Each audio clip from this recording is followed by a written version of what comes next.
ओम शांति। सभी दर्शकों को नवरात्रि पर्व की ढेर सारी शुभकामनाएं। आज नवमी के दिन माता के 9वें स्वरूप माता सिद्धिदात्री का हम पूजन करते हैं, स्मरण करते हैं, गायन करते हैं। तो माता सिद्धिदात्री जो कि अष्ट सिद्धियों का प्रतीक है, अष्ट सिद्धि जो मान्यता है, अनिमा, लघिमा, महिमा, गरिमा, ईशित्व और वशित्व इत्यादि जो हैं, प्राप्ति भी है साथ में। तो ये इत्यादि सिद्धियों की प्राप्ति होती है जो साधक माता सिद्धिदात्री की साधना करते हैं। तो वास्तव में हम माता सिद्धिदात्री के स्वरूप को देखें। संपूर्ण स्वरूप किस बात का परिचायक है? वाहन जो है, आसन जो है, वो कमल पुष्प का दिखाया है, जो न्यारी प्यारी अवस्था का प्रतीक है। चारों हाथों में 4 अलंकार दिखाए हैं। ये अलंकृत स्वरूप जो है वो हमें प्रेरणा देता है।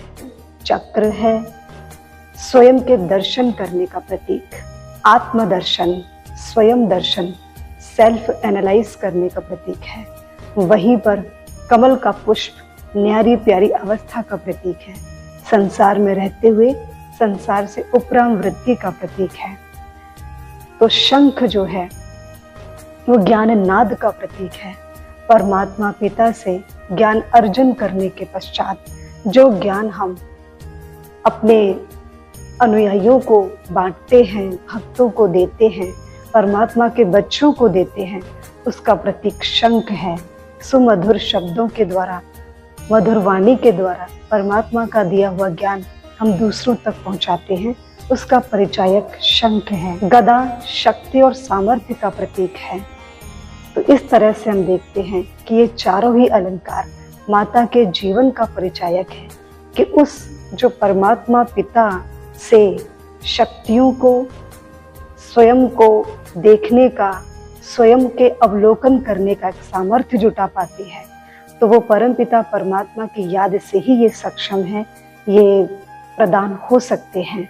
तो ये अलंकार उस आत्मा के जो संपूर्ण परमात्मा स्मृति का प्रतीक है, परमपिता परमात्मा की याद में स्वयं को इतना सक्षम बना लिया है। परमात्मा ने संपूर्ण पवित्रता का, संपूर्ण ज्ञान का, संपूर्ण योग का और अष्ट शक्तियों का वरदान दे दिया। हम अष्ट सिद्धि को अष्ट शक्ति के नाम से जानते हैं और एक एक शक्ति, 8 शक्तियों में से एक एक शक्ति उस आत्मा के अंदर, उस दिव्य आत्मा के अंदर जब जागृत हो जाती है तो वो आत्मा अष्ट शक्ति संपन्न बन जाती है।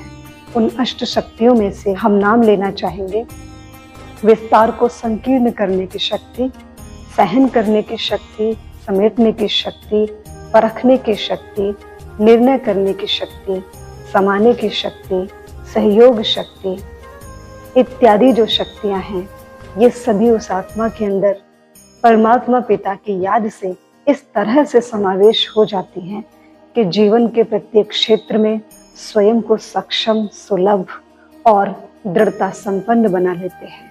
कहाँ किस तरह से चलना है, किस तरह से व्यवहार में आना है, वो उस आत्मा को एक तरीके से हर प्रकार से परमात्मा की शक्ति उसे हर जगह पर इंगित करती रहती है, इशारा देती रहती है। तो आइए आज हम माता सिद्धिदात्री के स्वरूप से स्वयं के अंदर भी अष्ट शक्तियों को जागृत करते हैं और स्वयं का जीवन भी अष्ट शक्ति संपन्न बनाते हैं। ओम शांति।